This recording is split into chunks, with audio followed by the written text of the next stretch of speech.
രണ്ടു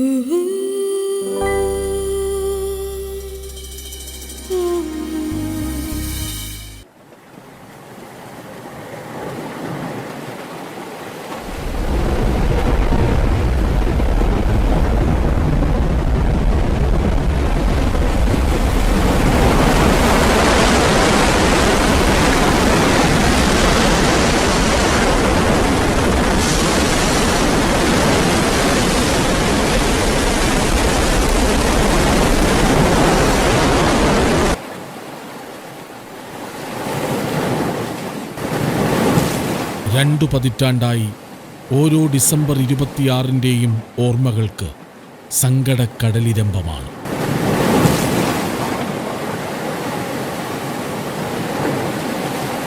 കന്യാകുമാരിയും കടന്ന് കരുനാഗപ്പള്ളി വരെ പിന്നോട്ടുൾവലിഞ്ഞ് പിന്നെയാഞ്ഞുവന്ന് കലിതുള്ളിക്കടൽ വിഴുങ്ങിയത് എത്രയെത്ര ജീവനും.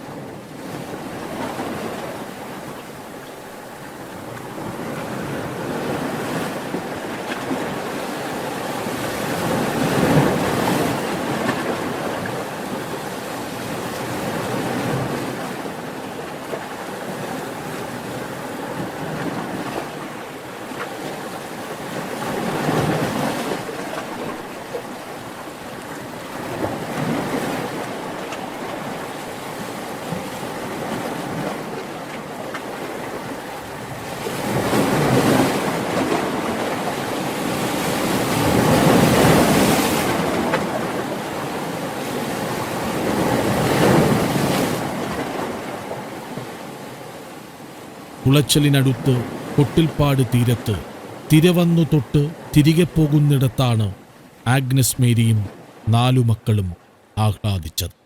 என்னுடைய பேர் ஆக்னஸ் மேரி, என் ஊர் கொட்டில்பாடு.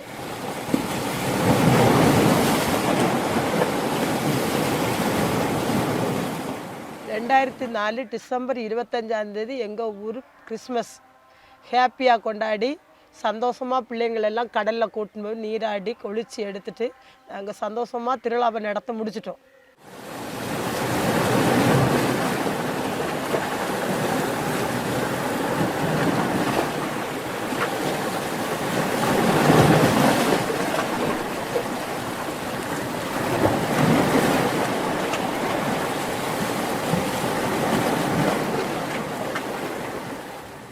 ஓலை குடிசையான வீடு. அப்போ எங்களுக்கு கடப்பரத்தை பார்த்தாலே அது ஒரு ரசனையும் நல்லா இருக்கும். ஆட்கள் எல்லாம் அப்படி போகும், சுற்று வரும், பிள்ளைங்களெல்லாம் ஓடி விளையாடும், பூங்காவனம் மாதிரி தான் கடப்பரம் எங்களுக்கு உண்டு. 26 காலையில் சர்ச்சில் பூசை 10 மணிக்கு 10 மணிக்கு முடிஞ்சு கோயிலுக்கு போனவங்களும் கோயிலுக்கு போகாதவங்களும் 10:10க்கு நான் பிள்ளைங்களுக்கு பூரியும் இடியப்பமும் அடுப்பு நம்ம தீ மூட்டத்தை அடுப்பில், அப்போ கேஸ் ஒன்றும் கிடையாது, அதில் போட்டு குருமாவை வச்சு பிள்ளைங்களுக்கு ஆள்கார எல்லாம் கொடுத்து வீட்டுக்காரரும் கொடுத்துட்டு நீங்கள் தூத்தூர் போட்டில் ஐஸ் ஏற்ற போங்க அப்படின்னு அவங்கள வழி அனுப்பி விட்டுட்டு நான் ஒரு குடம் தண்ணி எடுக்க 1 கிலோமீட்டர் தாண்டி ஒரு பைப்புக்கு வரணும். எங்களுக்கு தண்ணி பிரச்சனை உண்டு. அப்போ நான் குடம் தண்ணி எடுத்து பைப்புக்கு வரும்போது வடக்கே இருந்து ஆட்கள்லாம் தெற்க ஓடுதாங்க. என்னன்னு கேட்டதுக்கு யாருமே ஒரு பதில் இல்லை. கடல் தள்ளிட்டு வார், அலை ஓங்கி அடிக்காமல் அப்படியே தள்ளு வருது. நான் குடம் தண்ணி கொண்டு வீட்டில் இறங்கும்போது 4 பிள்ளைங்களும் அம்மா அம்மான்னு கூப்பிடுவாங்க. சோபியா, சூர்யா, பிரமோத், ரஞ்சிதா 4 வீட்டுக்குள்ளே வருங்க, வீட்டுக்குள்ளே ஒரு அடைக்கலம் கிடைக்குமே அப்படின்னு ஒரு 4வது ரஞ்சிதாவை இடுப்பில் தூக்கு தட்டுட்டு 3 பிள்ளைங்க கையை பிடிச்சி உள்ளே கொண்டு விட்டேன். மூத்த மோவன் அருண் பிரமோத், அவர் ஸ்கூலில் உள்ள பேக் எடுத்து தோளில் இட்டியாச்சு. 2வது பிள்ளை அவளுடைய பேக்கு, ஏன்னா நாளைக்கு திங்கக்கிழமை ஸ்கூலுக்கு போகணும் அப்படின்னு இடத்துல பெரிய அலை வந்து ஒத்த ஆடி செத்தையோட எங்களுக்கு ஓலை பெற ஆடி சொன்ன வீடு சப்பி கீழே விழுந்துட்டது. 4 பேர் உடனே பிரிஞ்சிட்டோம். கையில் ஒரு குழந்தை இருந்துச்சு, 4 பிள்ளையும் தண்ணிக்க உள்ள. அப்போ எனக்கு மட்டும்தான் இந்த ஆபத்தை நான் யோசிக்குது. நம்ம மட்டும்தான் அது வந்துச்சா, வேற ஆட்களையெல்லாம் ஒரு உளியும் செத்தம் ஒன்றும் கேட்கல. அந்த குழந்தையும் நானும் தண்ணியிலே நீஞ்சு போகிறோம். அடுத்த வீடு கல் போட்ட செவரு வீடாகும். இப்படி வரும்போது ஒரு செவரு இடிச்சது. இந்த செவரு மண்டோட இடிச்சதா நான் அந்த கையை லேசாக விரைச்சிச்சு. விரைச்சிட்ட உடனே இந்த கையில் இந்த குழந்தையும் என்னை விட்டுன்னு போவிட்டார். ഉള്ളിലെ കടലിന്റെ തിരയാണു കണ്ണുനീർ, പൊള്ളുന്ന നോവിനെ ഉപ്പിട്ടു നീട്ടിയത്.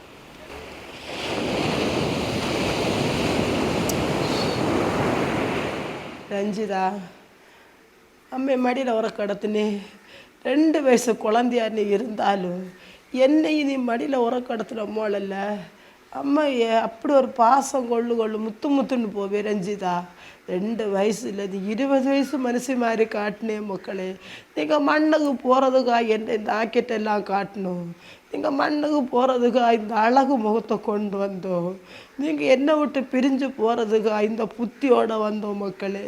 நீங்கள் குழுகுளாக இருந்தது இதுக்கா மக்களே. நீங்கள் 4 பேர் எனக்கு 4 சோலை மாதிரியில் இருந்தோம். அக்கம் பக்கம் விடாட்டேன், காயெல்லாம் விடாட்டேன், ரோட்டில் விடாட்டேன், பொத்து வளர்த்தேன்னே மக்களே. கண்ணுக்கு 10 செகண்டுக்குள்ளே நீங்கள் என்னை விட்டு பிரிஞ்சுட்டோமே. நான் ஆண்டவர் என்ன துரோகம் செஞ்சேன், நான் என்ன பாவம் செஞ்சேன் ஆண்டவருக்கு. ஒரு குழியில் 4 பேரையும் கொடுத்துட்டேனே ஆண்டவரே. எத்தனை ஜென்மம் எடுத்தாலும் இப்படி ஒரு பாக்கியம் எனக்கு வேண்டாம் ஆண்டவரே.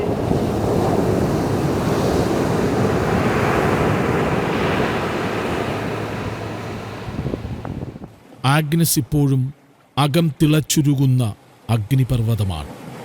മിഴി എത്ര പെയ്തിട്ടും തോർന്നു തീരാത്ത സദാ പ്രക്ഷുബ്ധമായ ഉൾക്കടലാണ്.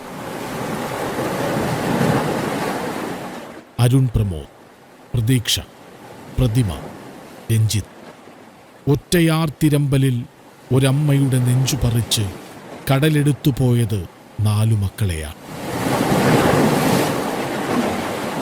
எனக்கு ஒரு அல்லதல்ல இல்லாத அளவில் கடல் இழுத்தி நேர ஒரு காயில் உண்டு. அந்த காயில் கொண்டு டப்புன்னு போட்டு உடனே தூக்கி பனை மரத்து மேலே ஏற்றுட்டது. பனை வந்து களத்தை அறுத்து கிழிச்சது. அந்த பனையில் உள்ள அரவு வந்து பிளைடு மாதிரி இருக்கும். பிளட்டெல்லாம் உப்பு தண்ணி இல்லை. அந்த உப்பு தண்ணிக்கு தீ மாதிரி காந்துச்சு. இது என்னதுன்னு பார்க்கும்போது பிளட்டு என்ன தாண்டி போயிட்டு இருக்கு. ஒரு பெரிய மரத்தடியில் அப்படியே மயங்கி நல்லா விழுந்துட்டு. ஆனால் அது யாருன்னு எனக்கு தெரியாது. ஒரு ஆம்பளை கையோட பிடிச்சி இழுத்து கரையிலோடு விடணும்.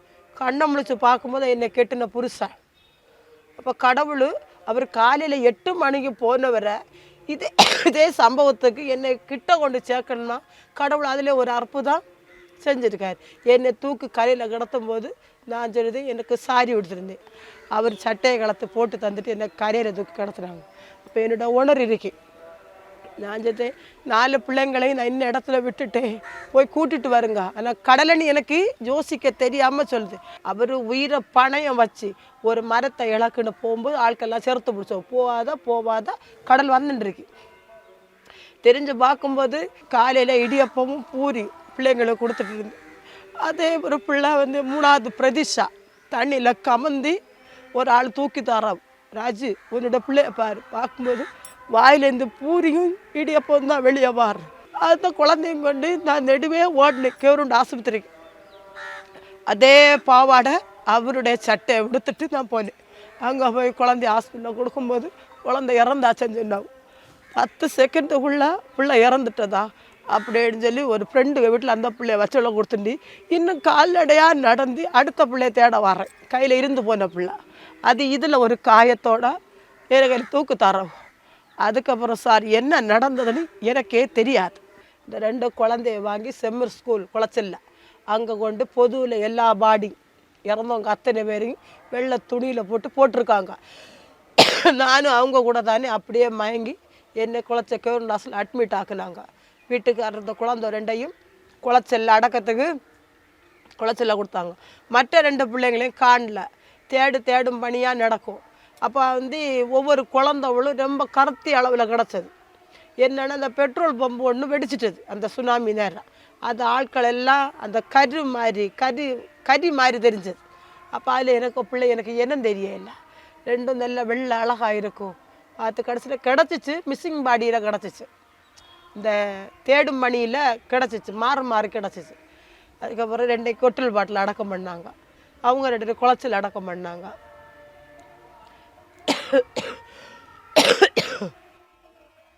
ரஞ்சிதா சுனாமி 2 நாள் முன்ன தாத்தா வீட்டில் டிவி பார்க்க போகிறேன். நம்ம வீட்டில் டிவி இல்லை.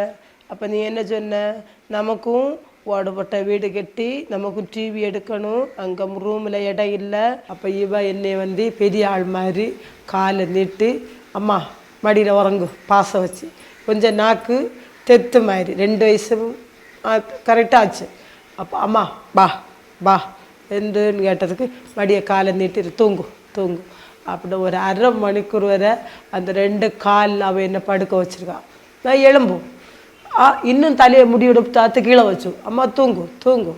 இப்போ நான் என்ன சொன்னேன், நீ அம்மையும் நான் உனக்கு பிள்ளையும் அவட்ட கேட்குது, நீ அம்மை நான் உனக்கு பிள்ளை, அம்மா ஆண்டு ஆண்டு என்ன கடை அப்படி அவளுக்கு பாசையில் நம்மளை சொல்லும்போது அதை யோசித்து பார்க்குது. அப்போ இந்த மரணத்துக்காக நம்மகிட்ட இந்த பாசத்தை எல்லாம் இதுவோ காட்டுண்டு போச்சு.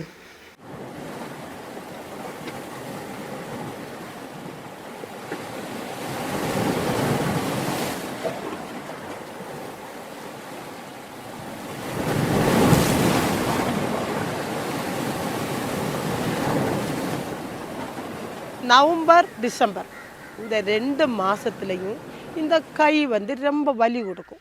அப்போ நான் இப்படி வேலை செய்ததுனால தான் அப்படி இருக்கும்போது கையை உதறவேன் கொள்ளுவேன். ஒரு ஆத்தியம் அப்படி பஸ் ஸ்டாண்டில் நிற்கும்போது இந்த கையை அப்படி கெட்டி அணைச்சேன். கெட்டி அணைச்ச உடனே எனக்கு வலி கொஞ்சம் குறைஞ்சிச்சு. நான் டாக்டர்கிட்டையும் போனேன், சார் நல்ல கை வலி அப்போ வேலை செய்ததுனால அப்படி இருக்குமோன்னு நினச்சி. அப்போ இப்படி கட்டி 10 நிமிஷம் இறுக்கி பிடிச்சி அணைச்ச உடனே அந்த வலி எனக்கு குறையும். அப்போ இது எந்த சம்பவம் சொல்லி யோசித்து பார்த்தா பிறகு ஒரு பெரியவர்கிட்ட கேட்கும்போது நான் இந்த கதையை சொன்னேன், கையில் இருந்து தான் அவள் போகிறேன். அவள் அந்த 2 மாதம் என் கூட இருக்கா, உணரில் இருக்கா, உணருக்குள்ளே என் கையில் வாரா. நான் அணைச்சி அவளுக்கு ஆதரவை கொடுத்த உடனே அவள் சந்தோஷமாட்டி அந்த அணைப்பை வாங்கிட்டு போகிறது எனக்கு தெரியுது.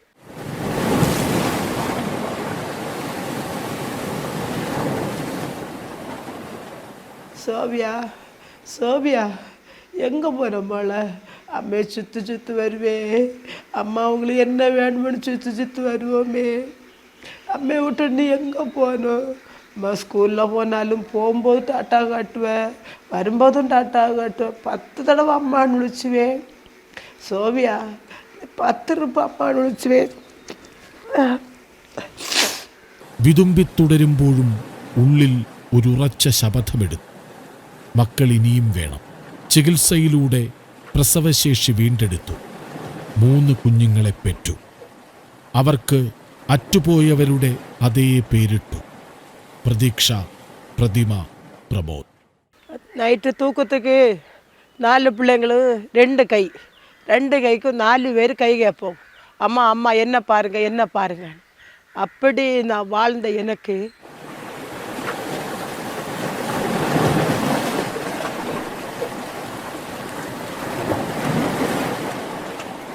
உலகத்தில் இருந்து நமக்கு என்னத்தை சாதிச்ச போகிறோம், பிள்ளைங்களோட போவிடலான்னு சொல்லி அப்பொழுது மெடிக்கலுக்கு போகிறேன். போய் விஷம் கேட்டேன்.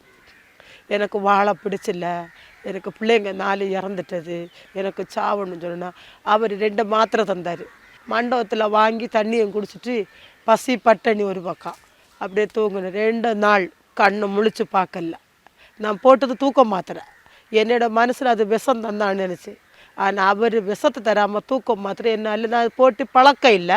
தூக்கத்தை அப்படியே கொண்டு கலத்தி அப்படியே கீழே போட்டுச்சு. எனக்குள்ளே ஒரு சபதம் வந்துட்டது, நான் கண்டிப்பாக இந்த உலகத்தில் இழந்து போன 4 பிள்ளை நான் பெற்றெடுப்பேன். டிசம்பர் 25க்கு உள்ள எனக்கு அழகான ஒரு பொம்பளை பிள்ளை கிடச்சோடனே என் உலகமே என் கையில் வந்தது மாதிரி நான் கொஞ்சம் சந்தோஷப்பட்டேன். அந்த ஒரு பிள்ளையாக இருந்தாலும் நான் ஒரு 2 மணிக்கூர் அளவு மடியில் வச்சு மேக்கப்பு பண்ணுவேன். அவங்க 4 பேர் இதை பண்ணுற டைமு அப்படி பொட்டு வச்சு இப்படி பொட்டு வச்சு யாரையும் கையில் கொடுக்காம அமுக்க பிடிச்சி நான் அந்த பிள்ளைய வராது. கடவுள் அந்த ஒரு வருஷத்தில் மறுபடியும் ஒரு பொம்பளை பிள்ளை அப்படியே எனக்கு கிடச்சும்போது ஒரு அளவுக்கு சந்தோஷப்பட்டேன். இருந்தாலும் அந்த 4 பிள்ளைய நினச்சாத நாள் இல்லை, முடியலை. மூத்த பிரதிஷா பிறந்த 4வது மாதம் அடுத்த பிள்ளை கிடச்ச உடனே எனக்குள்ளே ஒரு சந்தோஷம் வந்தது. ஆனால் அவள் பிறந்த 2வது பொம்பளை பிள்ளை சந்தோஷமாக இருந்துச்சு. அடுத்து 2008 மே மாதம் 7ஆம் தேதி அழகான ஒரு ஆம்பளை பிள்ளை. அடுத்து முயற்சி பண்ணலான்னு முடியலை, குறுக்கெல்லாம் ஒடிஞ்சி அப்படியே விழுந்து டாக்டரே முடியாது. ஆனால் எனக்கு ஆக்கம் இருந்துச்சு, இன்னும் மிஸ்ஸிங் பண்ண ரஞ்சிதாவை நான் உலகத்துக்கு கொண்டு வரணும். நான் முடியலை. கடவுளுக்கு ஒன்று நான் காணிக்க கொடுத்துருக்கேன். என்னுடைய மக பிரதிஷாவில் கல்யாணம் பண்ணி கொடுத்து இது 8வது மாதம், அடுத்த மாதம் 28ஆம் தேதி அவ்வளோ பிரசவம். நான் இழந்து போன ரஞ்சிதா மகளை என் மகளுக மூலமாக நான் பார்க்கணும். இல்லது என் மூத்த மகன் அருண் பிரமோத்தை என் மகளுக்கு மூலமாக நான் அந்த பேர குழந்தைய என் மகனை மாதிரி நான் அவனை பார்க்கணும்.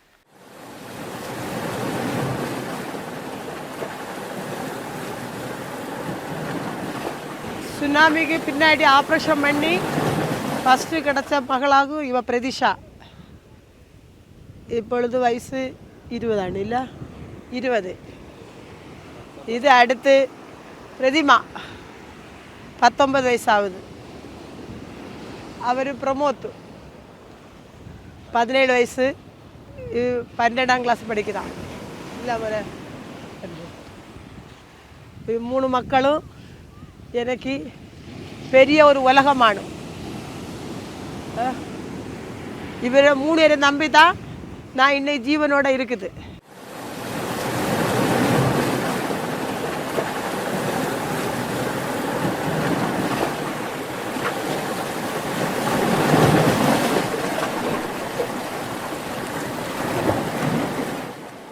என் வீடு இருந்த இடம் இந்த இடம் இதாகும் வீடு. தென்னை மரத்துலையானும் பிள்ளைங்க ஓடி விளையாடும், சுற்றி சுற்றி ரவுண்ட் அடித்து விளையாடும். இந்த கடப்பரை ஓரமெல்லாம் அழகாக ஒரு பூங்காவனம் மாதிரி பிள்ளைங்க அழகாக விளையாடுவாங்க. ஒரு ஆபத்து இல்லாமல், கடலுக்கு மட்டும்தான் பயம், கடல் பக்கம் போக மாட்டாங்க. அப்படி விளையாண்டுருந்தோம்.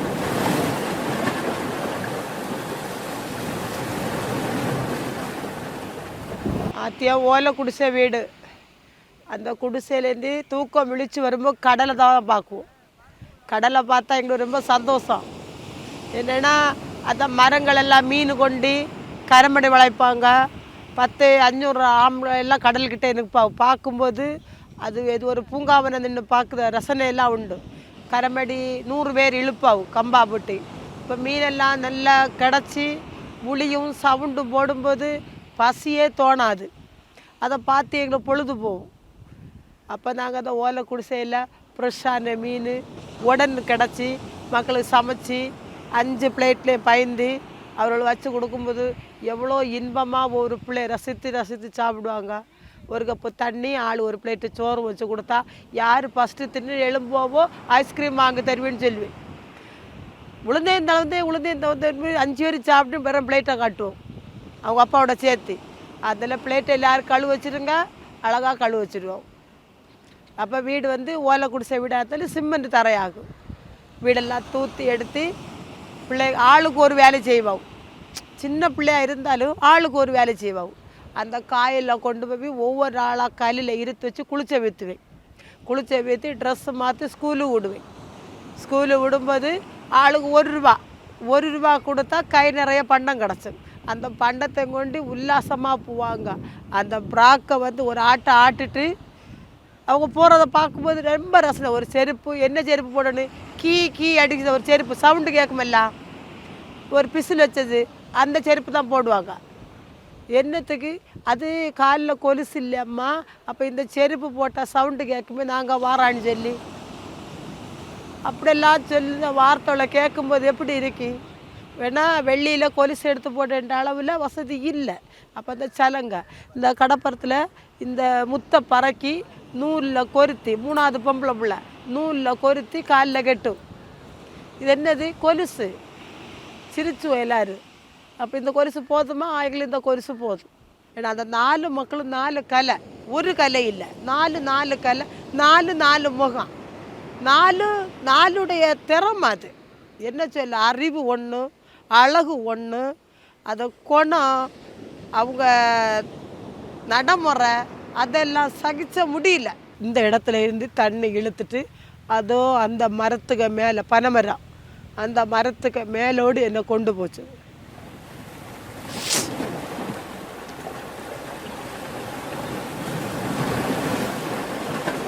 இவ்வளோ தூரத்துக்கு காயலில் கொண்டு போட்டுட்டு கடலில் தான் முதத்தி அந்த பனைமரம் என்ன இருக்குது பாருங்கள் சார், அந்த பனை மரத்துக்கு இடையில ஓடு தான் என்னை இழுத்தி அந்த தொழி அத்தம் கடைசி அத்தத்தில் கொண்டு போட்டுச்சு. அங்கே போடுவோம் வீட்டுக்காரர் கையில் நான் கிடச்சிது.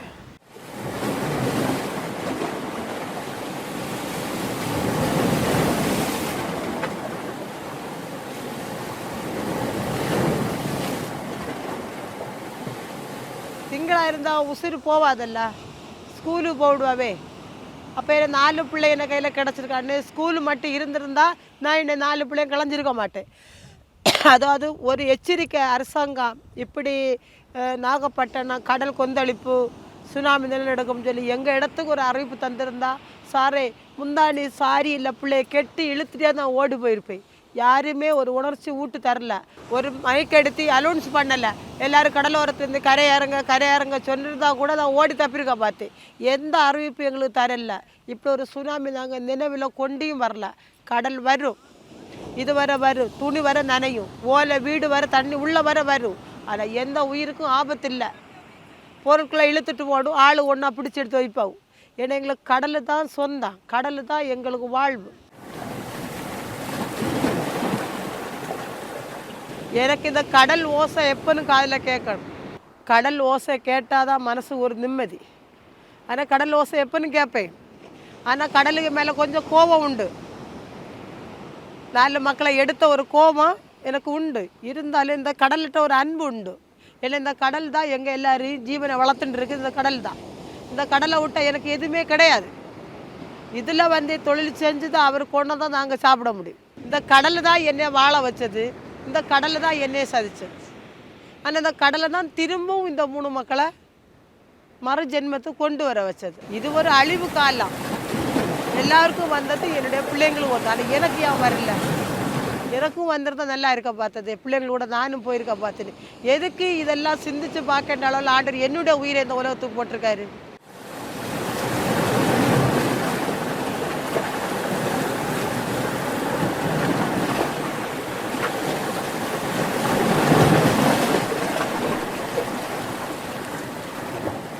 ஆனால் ஓலை வீடு போச்சு, மட்டுவா வீடு தந்தாங்க. மரம் போச்சு, மரம் தந்தாங்க. பாத்திரம் போச்சு, பாத்திரம் தந்தாங்க. ஆனால் உயிர் போகிறதுக்கு உயிர் யார் தருவா?